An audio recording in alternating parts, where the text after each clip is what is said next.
Se você estudar um pouco a história da cultura das nações europeias, e digo as nações europeias porque são as que eu conheço melhor, você verá que a alta cultura dessas nações é feita inteiramente por pessoas que tiveram aquilo que nós podemos chamar experiências radicais ou experiências abissais. São pessoas que conheceram a vida nos seus aspectos mais extremos. Quer dizer, a morte, a confrontação com o céu e o inferno, todo o problema do destino humano post-mortem, a fraqueza, a fragilidade, a total impotência do ser humano perante o destino, que experimentaram isso com muita profundidade e muita intensidade. Você não vai encontrar uma única grande cultura que tenha sido feita com experiências superficiais ou imitativas. Ao contrário, é justamente essa originalidade, ou originariedade, ou autenticidade das experiências que são registradas em obras como, por exemplo, a Divina Comédia, as peças de Shakespeare, as obras de Goethe e assim por diante. Você verá que o material que você tem ali é a experiência humana tomada no seu sentido mais extremo, mais radical, mais perigoso e mais atemorizante sempre. Num país onde a literatura não é capaz de registrar essas experiências, tá certo? Provavelmente até o registro de experiências mais superficiais será falsificado. Nós temos, é claro que nós temos algumas obras, pelo menos até os anos 50, elas apareciam com uma certa regularidade, onde você via em versão imaginativa algumas experiências fundamentais do povo brasileiro. Existe um romance que eu gosto muito, do Zé Lins do Rego, que se chama Cangaceiros, no qual existe uma guerra entre uns coronéis do sertão e um grupo de cangaceiros, e os pobrezinhos camponeses que estão no meio não estão entendendo absolutamente nada, levam pancada sem saber de onde vem, e vivem numa espécie de estado de terror perpétuo. E tem um casalzinho novo, que é um deles, que são os personagens principais. Eles acabam se salvando porque aparece ali um cantador de feira, que é um velho cego, tá certo? E o velho cego, ele vai de cidade em cidade, ele pergunta a vida das pessoas, e ele faz músicas, então, contando a vida dos personagens. Então ele tem na cabeça toda a história da região. Ele sabe tudo o que está se passando, né? E, portanto, o velho sabe para onde levá-los, para onde eles tenham segurança. Então termina no fim, aquele casalzinho se salva porque o velho os conduz a um lugar onde eles não correm mais risco. Então isso aí o que é? Essa é a epopeia da memória no princípio da civilização. Quer dizer, é a capacidade de você armazenar a experiência e você condensá-la, vamos dizer, em imagens cada vez mais abrangentes, que dá justamente a este cego uma compreensão maior da situação do que aquela que tem, né, as vítimas da situação. E esta é a função básica da cultura, quer dizer, é o indivíduo que sabe o que se passa, que sabe o que é a experiência humana real e que, de algum modo, a condensa. Como ele a condensa? A primeira condensação possível é, evidentemente, em símbolos artísticos. Quando você presencia uma situação qualquer, um fenômeno, um fato qualquer, que você não chega a entender intelectualmente, o que você faz? Você conta esse fato. Você não precisa entender para contar, basta você registrá-lo e ser capaz de sintetizá-lo em imagens. Então você chega em casa, olha, eu vi isto, mais isto, mais isto, mais isto, mais isto. Sem esta primeira síntese imaginativa, não há nenhum trabalho intelectual possível. O que significa que num país onde você não tem uma vasta literatura, as ciências sociais, as ciências políticas, as ciências humanas, é tudo palhaçada. Por quê?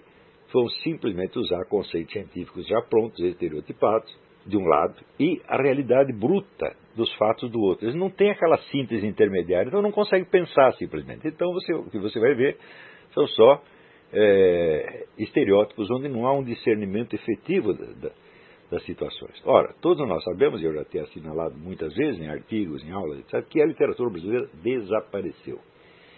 Agora nós vemos alguns sinais, sobretudo na poesia. Eu vou contar para vocês, eu não li ainda um único romance que preste. O pessoal vive me mandando romance, eu nem vou citar os nomes, não tem nenhum que preste. Por quê? Os indivíduos não são capazes, não têm linguagem suficiente para registrar a sua experiência real, nem mesmo no seu aspecto mais superficial, que seria puramente sociológico. Quanto mais experiências mais profundas. Então o que faz? Começa a conceber grandes ficções intergalácticas, personagens extraplanetários, ficção científica, etc, etc. Isso é um sinal de impotência. Então, você vê que a ficção científica ela só funciona quando ela é produzida, primeiro, por pessoas para as quais a ciência é uma experiência cotidiana. Os grandes escritores de ficção científica, todos eles são pessoas próximas de uma profissão científica, então é aquilo que fala a imaginação deles. Então, é como dizer, a ficção científica sem cultura científica é um negócio totalmente artificial, porque o indivíduo está falando de experiências que ele não teve nem poderia ter. Se ele não teve as experiências, de onde que ele tirou o material? Só pode ser cópia. E cópia mal feita, feita com coxa de retalho, que ele tirou um pouco de um filme, um pouco de um programa de TV, um pouco de um livro, etc, etc, e compôs aquela porcaria. Então, é tudo de segunda mão. Ora, a experiência poética, propriamente dita, ela é mais elementar e ela não depende de uma experiência tão abrangente, depende apenas de uma experiência interior profunda. Então, ela não implica nenhuma compreensão, vamos dizer, mais abrangente da sociedade, da cultura, etc, etc. O indivíduo vai na sua experiência interior, trabalha a linguagem daquilo e exprime. É por isso que a gente vê este ainda modesto revigoramento da literatura aparecer sob a forma da poesia e não das obras de ficção. Nas obras de ficção, a única coisa notável que eu tenho lido, mas que eu já li há muitos anos atrás, são os contos do Yuri Vieira, que são contos humorísticos, absolutamente meio humorísticos, meio fantásticos, mas sempre centrados na experiência real brasileira. Tá certo? Então, vamos dizer, o Yuri ele não é nem um homem da grande fase da literatura brasileira e nem uma estreia promissora. Ele é um intermediário, ele é alguém que, de certo modo, ele é um sobrevivente. Ele conseguiu continuar escrevendo coisas muito interessantes no extremo da decadência em torno. Ele ainda continuava no canto dele produzindo as coisinhas. Talvez haja outros escritores assim que também tenham sobrevivido, tá certo?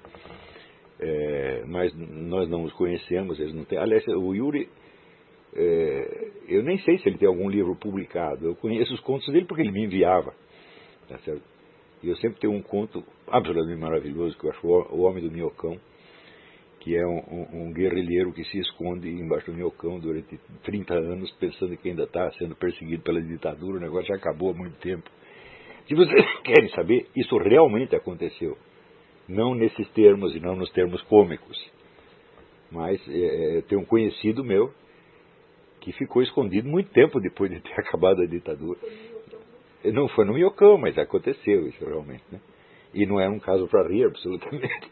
As Bacanas da Boca do Lixo é outro conto maravilhoso. Tem muita coisa boa. Mas é um caso isolado e completamente atípico. De modo geral, a literatura de ficção acabou. E os romances que tem me enviado são muito presunçosos e bobos, no fim das contas. Se você me enviou algum, é de você mesmo que eu estou falando. Não tem um que preste, né? Mas na poesia nós temos, por exemplo, esse Érico Nogueira e o Adrilles Jorge. Eles têm produzido coisas de altíssima qualidade, altíssima mesmo. Quer dizer, são poetas de verdade, eles não estão brincando, né? Érico Nogueira, ele tem um livro, um estudo sobre poesia grega, que mostra, vamos dizer, a profundidade do trabalho que é necessário para fazer um grande poeta. Porque um grande poeta não sai assim, sem mais nem menos. Você tem que trabalhar muito, você tem que conhecer a linguagem profundamente, e você tem que conhecer a tradição poética, e ele conhece perfeitamente, né? O Adrilles, eu não sei qual é a medida da cultura literária dele, mas pela produção a gente vê que ele sabe o que está fazendo, ele sabe com quem ele está dialogando. Quer dizer, como se faz um grande poeta? Se faz como se fez o Bruno Tolentino. O Bruno sabia de cor a poesia de uns 4 ou 5 países. Você falava de Baudelaire para ele recitava 5 sonetos de Baudelaire. Falava do John Butler Yeats, William Butler Yeats, ele recitava também, e assim por diante, né? Então foi absorvendo a cultura poética que ele se transformou no que ele era. Então fazer um grande poeta é um trabalho enorme.